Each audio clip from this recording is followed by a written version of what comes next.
Hello again, everyone. Edwin Learnard back once again. In this YouTube astrological segment, I'm going to be talking about Chiron in major adverse aspect to the Ascendant in a natal horoscope.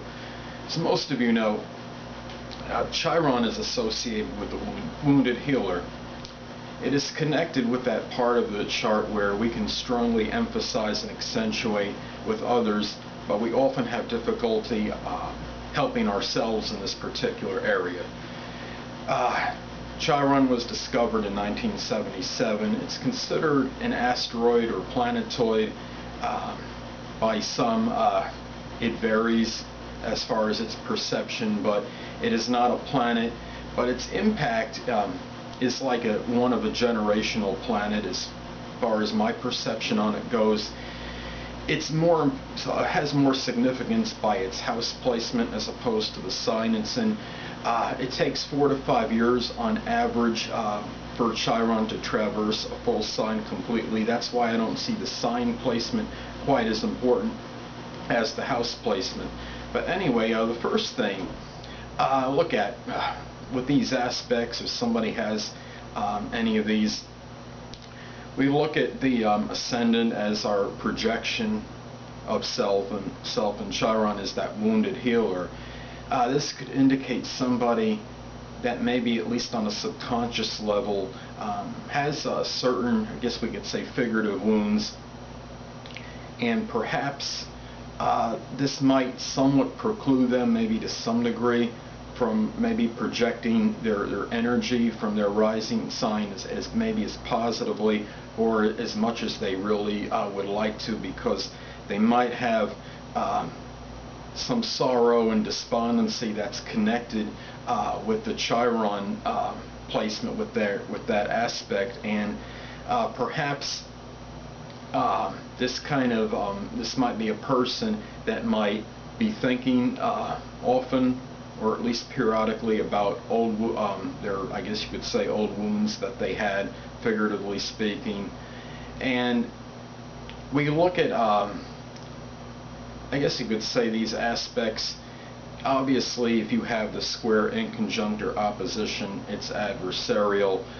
This person might have maybe a little more difficulty in, I guess you could say, helping the others and being that quote-unquote that healer, so to speak, at times, because perhaps the interests that are connected with their rising sign may often conflict with this. This person might be more engrossed in what he or she maybe wants, and it might be a little bit more difficult to express the Chiron energy for this reason.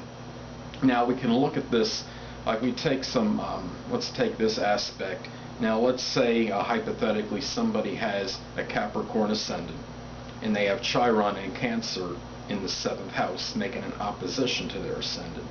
Well, we know by sign that obviously this is a strong opposition, because Capricorn rising projects more of a stern, serious disposition and sometimes undemonstrative, where the Chiron in Cancer is about maybe healing others with maybe perhaps helping others get in touch with their emotions and to show a more sympathetic and nurturing attitude toward others. And if this was in the 7th house, this would be emphasizing relationships, where the Capricorn energy, Capricorn rising, is more about self-preservation and more self-protective, being an earth sign.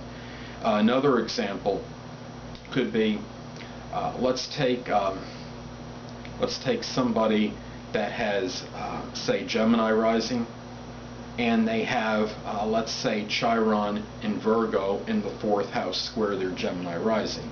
Now, as many of you know, Gemini rising can be very adaptable, mercurial, sometimes we'll learn superficially.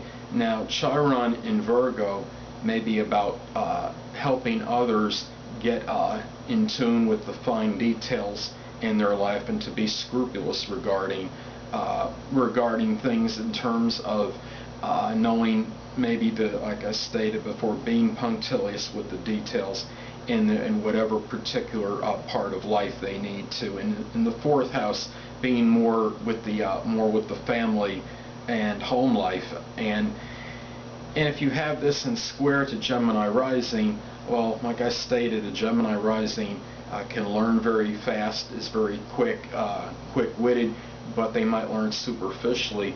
Virgo is more about being analytical and in detail oriented. I look at more of a book, more book savvy. Gemini is more of a street savvy. So you have the conflicting energy going between those two in terms of the projection of self and the need to help others. It doesn't mean that the Chiron in Virgo in the 4th house wouldn't be expressed at all, but it makes it a little bit more difficult when you have that in a negative aspect to the ascendant. So anyway, people, that'll conclude this YouTube astrological segment for Chiron in a major adverse aspect to the ascendant in a natal horoscope. Stay tuned next time, where I'll be talking about Chiron conjunct the Sun in a natal chart. 2 things I want to get with you on before I head out. Firstly, the stars may impel but do not compel. And secondly, never isolate any single astrological element, aspect, planetary placement, position, configuration, influence, or what have you, because a chart is based on all the components in it and not just one single element or aspect in it. Until next time, people, stay well.